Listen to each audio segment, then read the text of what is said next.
What's going on today, guys? Welcome to Eddie Studios. As I said in my last video, I was going to take my FX30 and shoot some pretty cinematic stuff, and I got some cinematic stuff, kind of. So I took it on a vacation with me, and I was a little limited. So I want to talk about that before I start showing footage. I chose voluntarily not to bring my laptop because it's a heavy sucker and I didn't want to carry it on the plane and all that. So I was like, I'll just unload all my footage when I get back.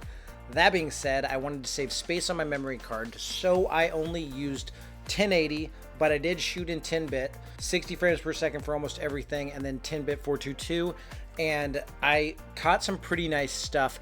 Now, I made some other mistakes, so I forgot to bring my ND filter, and so I did a lot of shooting outside. Part of my trip was in Florida, southern Florida, so I was all the way down in the Keys, and I got some pretty nice shots, but I was blown out on some of them. There's some surprising things that come from some of these blown out shots, and I'll show you that when I get to them. Now, I'm just gonna start playing some of the shots that I took and just talk to you guys here. So I was really happy with how the colors looked on this and everything, and it was really easy to use.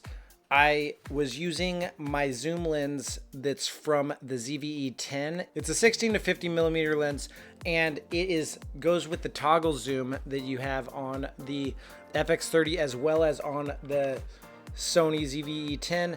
And the beauty about the FX30 is when you have the electronic zoom lenses on it and you've zoomed in and you shut the camera off and turn it back on, the FX30 remembers where you were zoomed in, which is a huge thing because when I'm shooting with my ZVE10 and I'm doing these talking head videos, if I've zoomed into like 20 millimeters and it shuts off on me, I have to find that again when it comes back on. It automatically comes on at 16 every time. Like it always comes on at 16. Having the memory on the FX30 is awesome for that lens, especially because I was trying to capture some wildlife, and so I'd be zoomed in and then I'd shut off the camera to walk around a little bit, and then I'd turn it back on and like there's a bird far away and I'm like, I'd hope to snag it. Let's talk about this one that's blown out, and there's a couple of them that's blown out here, but the surprising thing is I was positive the skies were so clipped there would be zero color there, and I'm able to, I'll show you the before. This is what it looks like while it's completely blown out, how it came out of the camera. And this is what it looks like after I threw some color grading on it, and I was able to bring back a lot of the sky, a lot of my wife's skin, and I was sure there would be no definition in any of it. It's not perfect by any means. You can still tell it was a slightly overexposed video, but not so overexposed that it's not salvageable to show and be like, hey, this still happened. I didn't have to completely scrap the video, and I think that's due to the 10-bit. I could be wrong. I don't have a comparison because I was shooting on 10-bit the whole time. I didn't shoot on the 8-bit at all.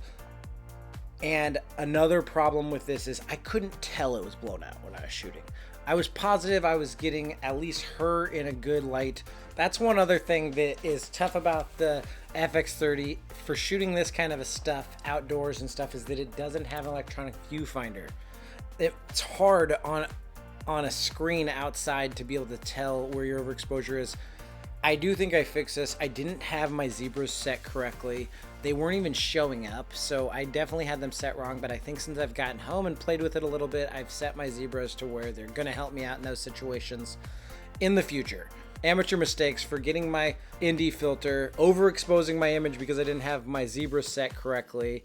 You know, the things that you do when you're just on the go. And not to mention, like, I was on vacation for my wife's birthday and she wanted a lot of my attention, so I didn't get to catch the full story of the trip that I wanted, but she did let me do some recording, and I'm glad with the shots that I did get.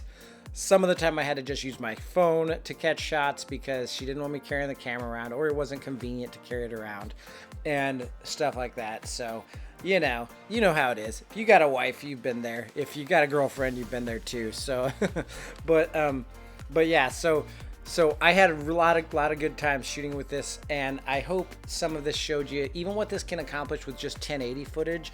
Now, like, I think the 1080 looks great. It looks probably better than the 4K on the ZVE10, but it's a great camera. I've made my amateur mistakes, but the more you use any camera, the better you're gonna get with it. So like whatever you're using to shoot with, whether it be a phone, a nice camera like the FX30, or something better, something lesser, play with it as much as you can, because it's the only way you're going to get any better with it. And shoot every chance you get, and you'll make less and less of these mistakes that I made. And I hope this gave you some insight on using the FX30 on a run and gun, on a vacation type shoot, or in bright sunlight and whatnot. So I'm making new videos on shooting budget videography every week. If that's something you're interested in, don't forget to subscribe. I'm gonna go shoot some more stuff, try to get better with this thing, and you'll see a new video from me next week. Check out my full playlist on the Osmo Pocket 2 here, because I've got some stuff to say about it in my next video, and you might as well freshen up. That's a fun camera to use. Go shoot something awesome. Don't forget to post it. Peace out, guys. I'll see you next week with my other video. See ya.